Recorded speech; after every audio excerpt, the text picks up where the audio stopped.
Bienvenidos a un nuevo programa de Entre Líneas Electoral.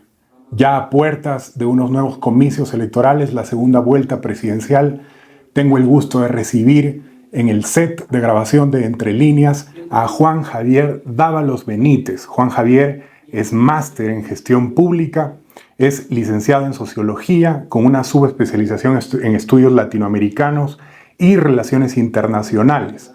Es una cara conocida en el ambiente político nacional, pues Juan Javier hasta hace poco fue candidato a asambleísta por la provincia de Pichincha y es ex consejero de Participación Ciudadana y Control Social.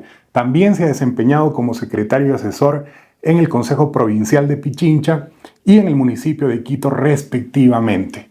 Quiero darte la bienvenida, Juan Javier, para tratar entre líneas algunos temas de coyuntura política respecto del Consejo de Participación Ciudadana y Control Social y de debate, de encuestas y de los próximos comicios con miras a un nuevo gobierno en el Ecuador. Bienvenido, Juan Javier. Muchas gracias, Fabián, por la oportunidad, por el espacio, siempre a las órdenes. Bien, Juan Javier, tu experiencia en el Consejo de Participación Ciudadana, digamos, en un momento de esta coyuntura política, en un momento de conflicto, ¿cuál ha sido? ¿Qué te deja esa experiencia en este cargo de elección popular, de elección directa, respecto al desarrollo y el fortalecimiento de esta institución del Estado, de este poder del Estado, de acuerdo a la Constitución de Montecristi, en el Ecuador? ¿Cómo se ha fortalecido? ¿Tú crees que más bien es en este momento un punto de conflicto más bien en el Estado ecuatoriano? Mira, Fabián, y a todos los que nos escuchan, creo que es importante para este análisis hacer una reflexión un poco histórica ya en este punto de lo que ha venido pasando en el Consejo de Participación. Cuando se creó en Montecristi este organismo que lo que buscaba era fortalecer a las instituciones de control, volverlas independientes a los poderes políticos de turno, porque hasta ese momento se nombraban a las autoridades a partir de amarres entre los partidos políticos, se pensaba que haciendo de este espacio un espacio ciudadano, y sobre todo un espacio en donde se privilegie los méritos y la carrera, la profesión, la técnica por sobre la política de los candidatos a esas dignidades, íbamos a mejorar las instituciones de control. Medianamente, después de la aprobación de la constituyente, tuvimos una etapa de fortalecimiento institucional. Muchas de estas instituciones de control mejoraron sus niveles de rendimiento, mejoraron sus capacidades incluso hasta técnicas. Tuvimos una reinstitucionalización también general de muchas de estas instituciones. Incluso veíamos cómo había procesos de modernización que no habíamos visto desde el siglo anterior. En este contexto, lastimosamente tuvimos un periodo nefasto en el Consejo de Participación, y ese periodo fue liderado por Julio César Trujillo, que aprovechó de una consulta popular mañosa para meterle la mano al Consejo de Participación, designar autoridades a dedo con un único objetivo, y el único objetivo que había ahí en ese momento era perseguir políticamente a un sector identificado con el correísmo. ¿Y qué es lo que sucede cuando ganas un puesto o eres nombrado una autoridad? Cuando solo tienes que cumplir ese objetivo, te despreocupas de las otras facetas que tienes que hacer y lastimosamente destruyes la confianza de la gente en esas instituciones. Producto de esas decisiones tomadas en el Trujillato, tenemos al actual fiscal general de la Nación, tenemos al actual defensor público, tenemos al actual subrogante, digamos, de la Contraloría General del Estado. Todo ese andamiaje creado en la época del transitorio, del Consejo Transitorio, no se ha removido. Todavía sigue sirviendo bajo los mismos intereses, bajo los intereses políticos de un sector vinculado mucho a la banca privada. No nos olvidemos que Trujillo y ese Consejo Transitorio fue puesto también por el actual presidente Lasso. Hubieron otros actores ahí claramente identificados que crearon este nuevo andamiaje. ¿Y cuál era finalidad o qué es lo que estaban pensando esos actores políticos después de haber creado este consejo transitorio. Y la agenda era clarísima. Era, una vez puestas las autoridades a dedo para beneficiarse políticamente, lo que se quería era destruir el Consejo de Participación. Querían eliminar el Consejo de Participación, querían que después de Julio César Trujillo, el siguiente consejo ya deje de existir.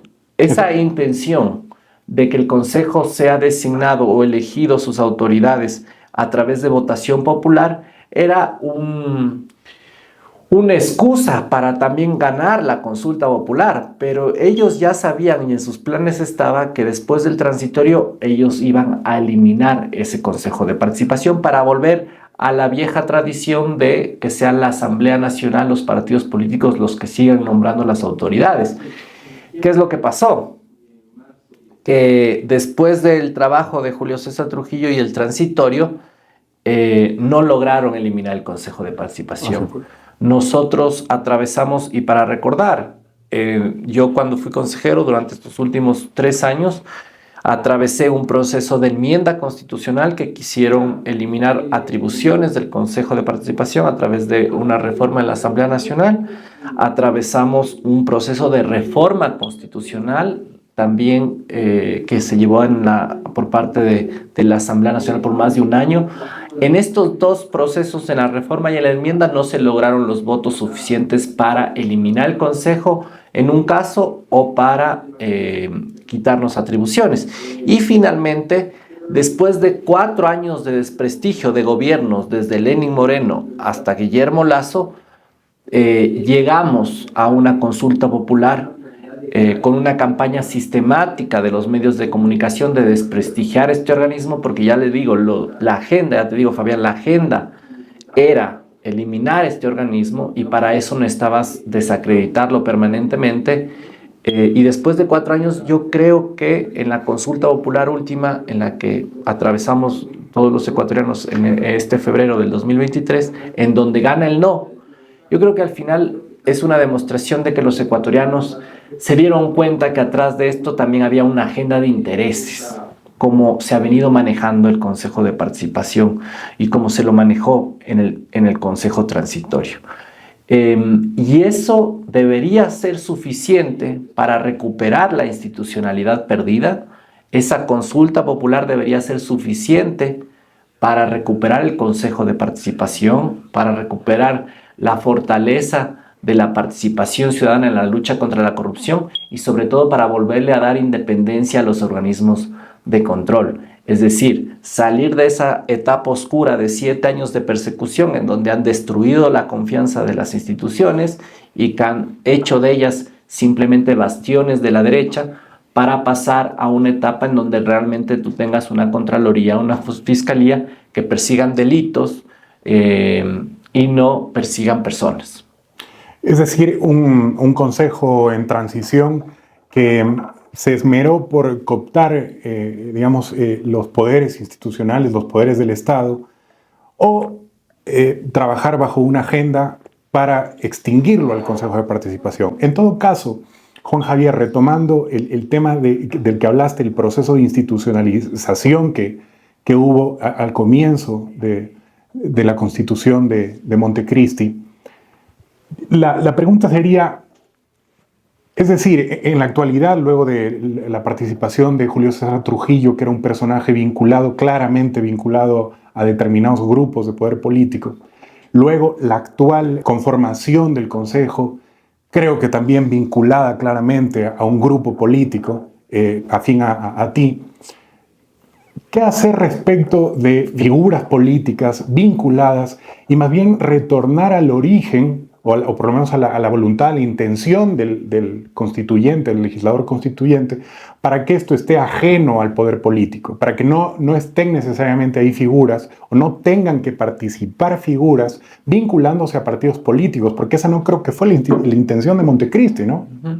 Sí, mira, yo creo que para empezar esta reflexión, decir cuál es mi visión, ¿no? Y es que yo creo que es imposible que los seres humanos seamos apolíticos o tengamos identidad ideológica, afinidades políticas incluso.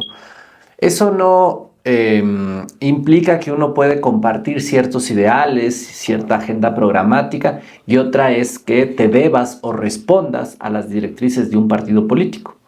En ese caso, en el caso del Consejo de Participación, las autoridades que son nombradas y elegidas democráticamente esta vez en las urnas no tienen que, para ser candidatos, ser afiliados o estar formando parte de un partido político. Ese es el requisito formal.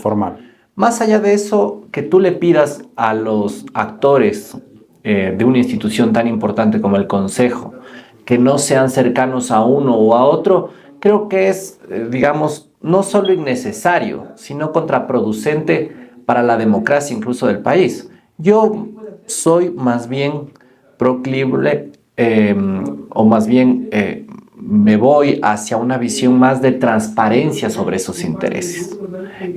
Hay una agenda clara de algunos consejeros que lo que están buscando es recuperar un poco la institucionalidad perdida, pero también hay una agenda clara de otros consejeros que más bien es sostener, como sea, lo heredado por el Consejo Transitorio. Y aquí voy a hacer también una siguiente reflexión, y es que en la época de Trujillo también dejaron blindado muy bien toda esa nueva institucionalidad, por decirlo de alguna manera, cuando en realidad lo que estaban buscando era usar las instituciones para sus intereses políticos.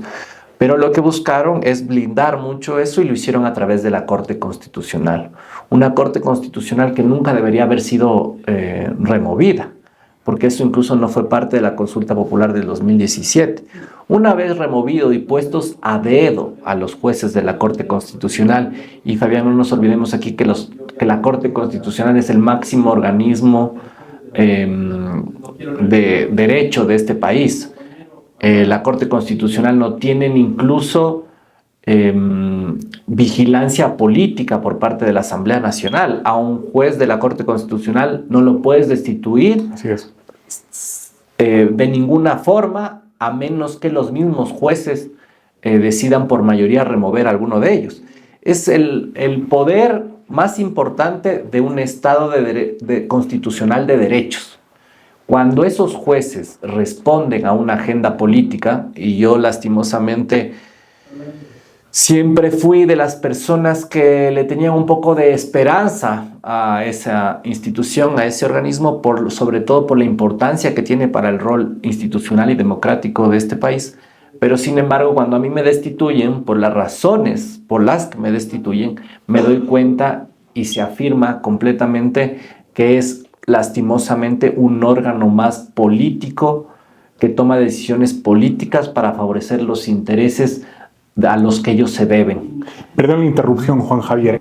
Por ejemplo, la decisión tuya ya ha estado vinculada, digamos, a intereses, si es que esa es una percepción o si es la realidad objetiva de lo que ocurrió en tu caso. ¿Crees tal vez que la Corte Constitucional entonces tendría como, digamos, como máximo organismo, máximo tribunal de justicia constitucional en el país? ¿Crees que quizás debería estar fuera del espectro, fuera del radio de nominación, por ejemplo, el Consejo o en este caso o en otro caso de la Asamblea? Que más bien quien debería intervenir es la sociedad civil a través de, digamos, colegios profesionales, en este caso de derecho, universidades para nominar la Corte, y que precisamente este gran alto tribunal de justicia, el máximo, esté fuera de esta atadura y de esta participación maniquea de la política y demás. Mira, yo creo que pensando en las reformas institucionales que se podrían hacer en el país, hay algunas que son realmente importantes y uno las vería como urgentes.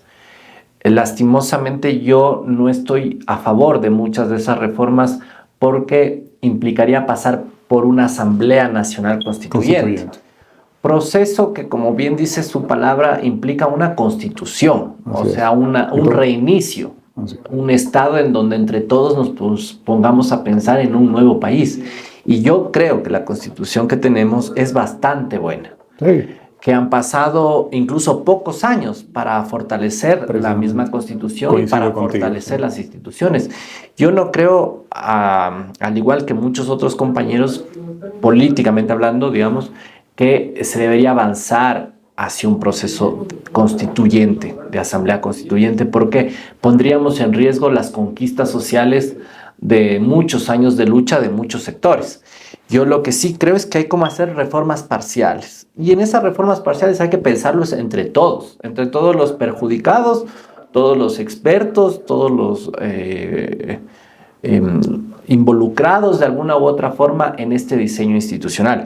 Yo te digo aquí, soltando algunas ideas, Claro. las acciones de protección que son pensadas para impedir la vulneración de derechos no pueden ser utilizadas como vemos que se utilizan Como todos arma los política, días, politiquera. Politiquera, exactamente, para impedir que se apliquen decisiones de autoridades legítimamente constituidas. Así es. Un ejemplo, pero que para mí, digamos, da cuenta de lo absurdo de estas acciones, es que la Asamblea Nacional destituyó a 4 consejeros, entre ellos Hernán Ulloa y su equipo de mayoría, por parte de la Asamblea Nacional, con más de 90 y pico de votos, se necesitaban solo 70, después de un proceso de juicio político.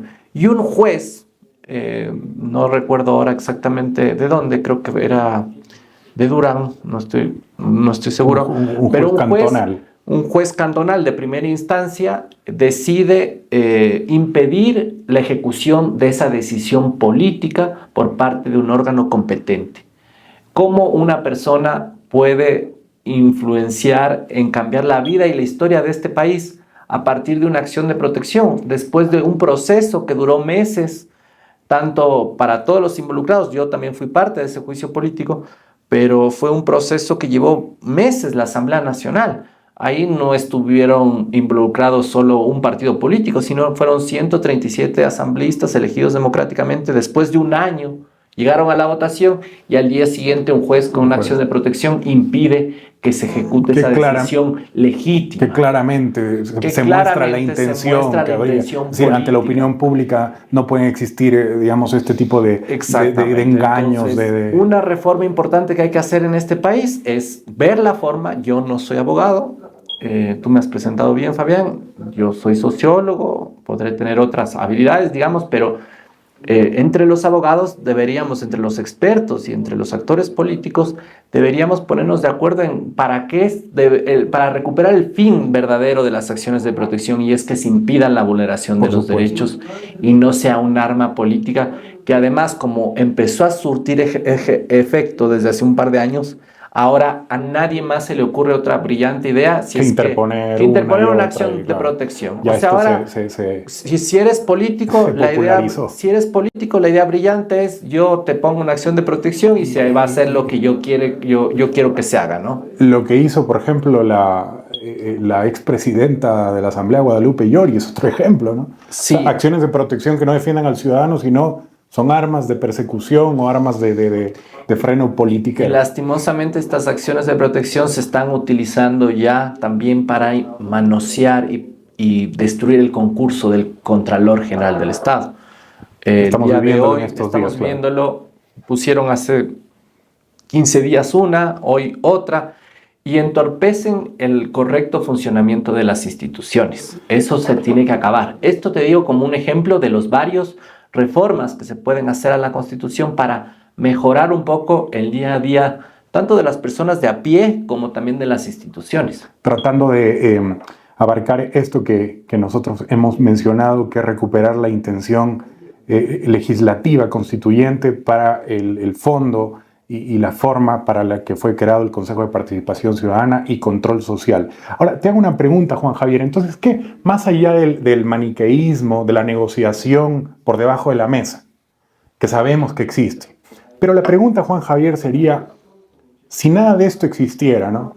¿Cuál entonces, según lo que tú me mencionaste respecto de que entonces los ciudadanos no tenemos por qué esconder nuestras afinidades ideológicas, políticas, cuál sería entonces, anotaba aquí la diferencia entre el viejo esquema del concurso de mayorías y ternas de la vieja Constitución del 98 o del 78 respecto de ciudadanos que están en el Consejo y que tienen una afinidad política por uno u otro sector? O sea, lo del ex Congreso del Ecuador era también transparente, o sea, tenían una mayoría que le correspondía en el debate público ante la ciudadanía, ante el Ecuador, le correspondía una cuota, simplemente la nominaba. Entonces, ¿cuál sería la diferencia?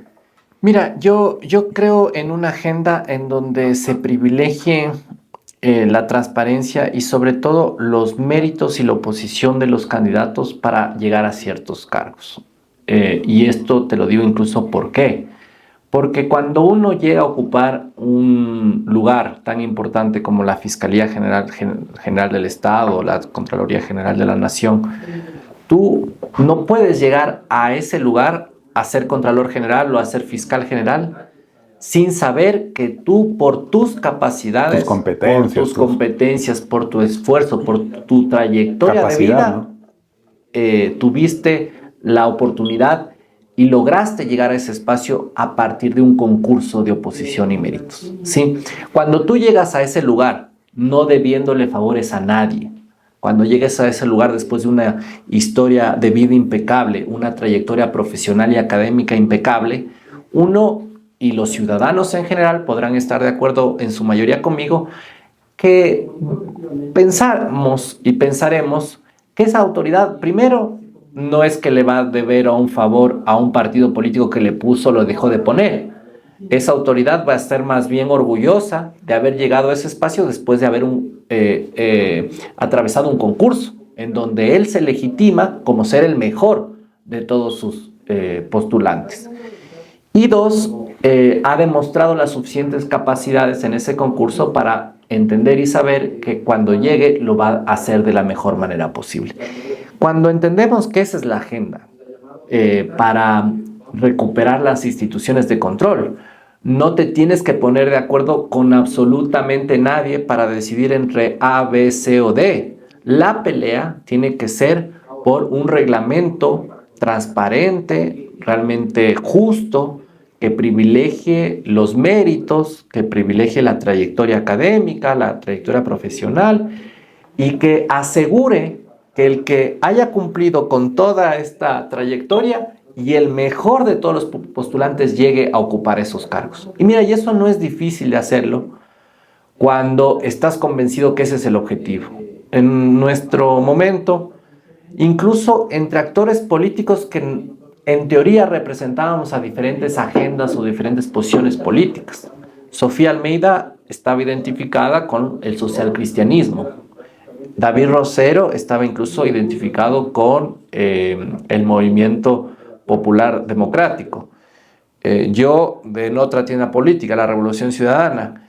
Ibede Estupiñán, bueno, también no es que se debía a ningún partido de estos tres, como ninguno de nosotros, pero estábamos más bien dicho identificados ideológicamente en esas orillas. Estaban repartidas las posturas. ¿No? Y lo digo no solo partidistas, sino ideológicas. Ideológicas, claro. Con Sofía teníamos diferencias enormes en cuanto a... Esa es tu experiencia, digamos. Sí. No podemos saber la del resto, digamos, claro. Si realmente hay afinidades ideológicas antes que politiqueras, ¿no? Yo te digo que en esas diferencias ideológicas, porque había diferencias claramente ideológicas, entre estas 4 personas en esos momentos, luego sostuvimos durante la última etapa entre los 3 que había diferencias ideológicas enormes.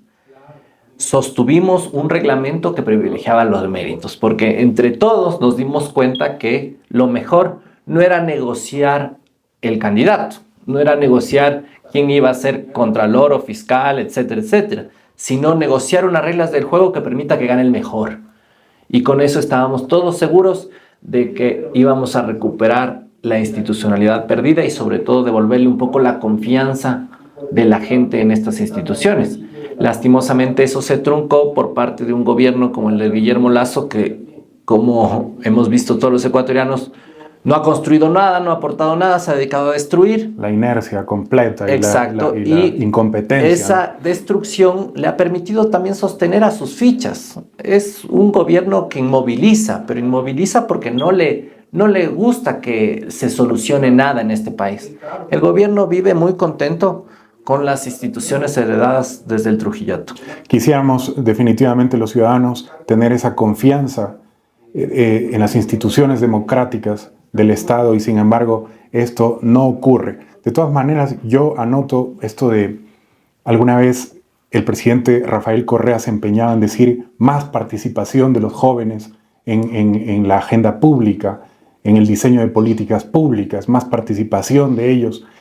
Sin embargo, por ejemplo, ante lo que hablamos, el prestigio, toda la trayectoria profesional de estas altas autoridades de control del Estado, quizás esto no debería ser tan así, ¿no? Deberíamos no hablar a lo mejor de patriarcas, de padres de la patria, pero sí quizás una experiencia de larga data que procure hablar de gente nutrida ya de mucha experiencia, que podría aportar, digamos, un cuadro diferente, una realidad diferente, más cercana a la profesión, más cercana al decálogo profesional, a la ética profesional, y sin embargo, tal cosa hasta el día de hoy vemos que no ocurre. Bien, Juan Javier, pasamos a otros temas. Ya hemos abordado un poco el tema del Consejo de Participación del que fuiste miembro. Hablemos un poco de la coyuntura política entonces, del debate, de las encuestas electorales a puertas de la segunda vuelta presidencial. ¿Cómo viste el debate? Bueno, yo creo que hay un consenso nacional en el que claramente coincidimos en que Luisa González es la absoluta vencedora de... ¿Pero crees que el margen de exposición de ella fue muy, muy superior al de Daniel? ¿O por momentos Daniel Noboa estuvo recuperándose, pero dubitativo en ciertas ideas y más? ¿Qué piensas tú? Mira, yo vi el debate, estuvimos atentos a la transmisión del Consejo Nacional Electoral el día domingo.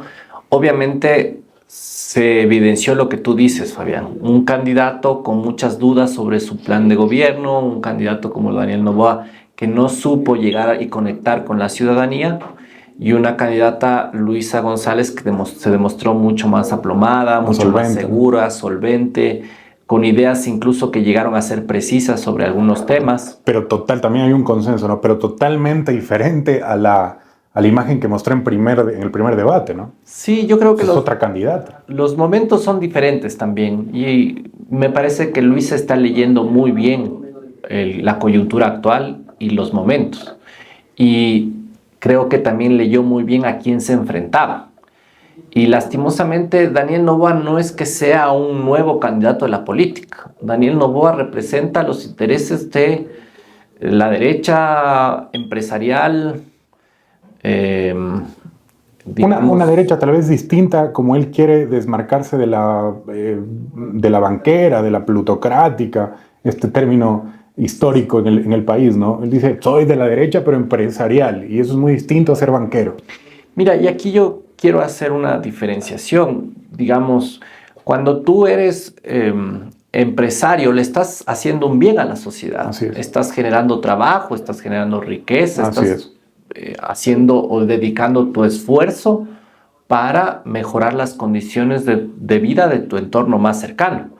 Y a través de proyectos hermosos y lindísimos de la innovación, etcétera, etcétera, ¿no? Y crear y yo creo trabajo. Que, claro, y los empresarios son una parte fundamental de la vida en sociedad y de los estados democráticos. Necesitamos de los empresarios para mejorar los niveles de riqueza de los países y mejorar las condiciones de vida de nuestras sociedades. Son los empresarios los que tienen que dar trabajo a nuestra gente. Pero esa parte fundamental en la sociedad, creo yo que no se tiene que vincular directamente con la política o la toma de las decisiones, porque hay y habrá conflicto de intereses. Ya lo vivimos en un gobierno de un banquero. Cuando tú pones a un banquero a gobernar un país, vos lo que vas a tener como consecuencia de ello es que las decisiones que tome el país van a ser para beneficiar a ese sector, ¿no? Tuvimos una banca privada que durante los últimos años había venido creciendo en utilidades y ahora más que nunca ha roto récords históricos con más de 800 millones de dólares proyectados solo para este año. Muchas de esas decisiones fueron tomadas por política pública, es decir, hemos visto cómo un banquero, incluso a través del pago de la deuda externa, se ha beneficiado directamente sus bolsillos. Así es. ¿Ya? Sus bolsillos se benefician ¿a costa de quién? A costa de las grandes mayorías del país. A mí me preocupa que si tú eres un empresario y además un empresario tan exitoso como es Daniel Noboa y su familia, que en este momento, al día de hoy, deben entre 80 y 100 millones de dólares solo en el pago de impuesto a la renta. Cómo ese grupo económico tan grande, cuando llegue a la presidencia, no va a hacer lo mismo que ya hizo el gobierno de Guillermo Lasso, que es beneficiarse a sí y a los suyos a costa de las grandes mayorías de este país. Y ese me parece que es un conflicto de interés enorme, que además demuestra cómo Daniel Noboa en realidad no tiene un plan de gobierno nacional. Él lo que tiene es unas pocas ideas, pero su objetivo y su agenda va a ser sin duda beneficiarse en un periodo tan corto de tiempo a costa de todos para lograr sus objetivos y sus anhelos personales de aumentar seguramente ya su riqueza. Es la duda razonable que cabe después de la experiencia que ha vivido el Ecuador, y no solamente esta última vez con el gobierno de Lasso, sino en otros episodios, ¿verdad? Entonces, respecto del debate, yo quería mencionarte uno de los ejes que puntualmente se toparon con respecto a seguridad, dos, anclas importantes que se dijeron ahí. Daniel Noboa se refirió a la logística en el control y seguridad de puertos marítimos, que creo que es una cosa urgente, y fronteras terrestres y carreteras, dotarlos de la seguridad, del control tecnológico que creo que hace falta, que eso además es presupuesto.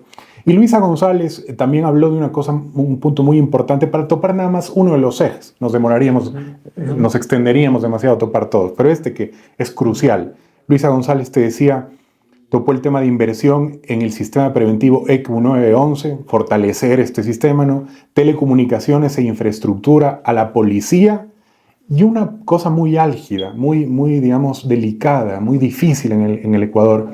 Mencionó el tema de depuración de policía y fuerzas armadas. ¿Qué opinión te merecen estas dos visiones sobre seguridad? Mira, yo creo que Luisa le está proponiendo al país una solución integral y también una solución inteligente. Nosotros y la Revolución Ciudadana, el gobierno de la Revolución Ciudadana ya demostró cómo podemos llevarle al país, al Ecuador, a ser el segundo mejor país en índices de seguridad de la región. Y me parece que es sensato abordar el tema de la inseguridad desde esos dos enfoques, desde el enfoque de la delincuencia organizada y la delincuencia común. Ya la delincuencia organizada se sabe cómo funciona, hay una estrategia ahí de nexos internacionales que hay que cortar, por eso, como tú bien dices, hay que cuidar los puertos, los aeropuertos, las salidas y las fronteras de este país, sobre todo por el intercambio de droga. Hay que dar un combate, digamos, inteligente, con, digamos, incluso equipo adecuado para combatir a esas bandas organizadas que se han apoderado del país.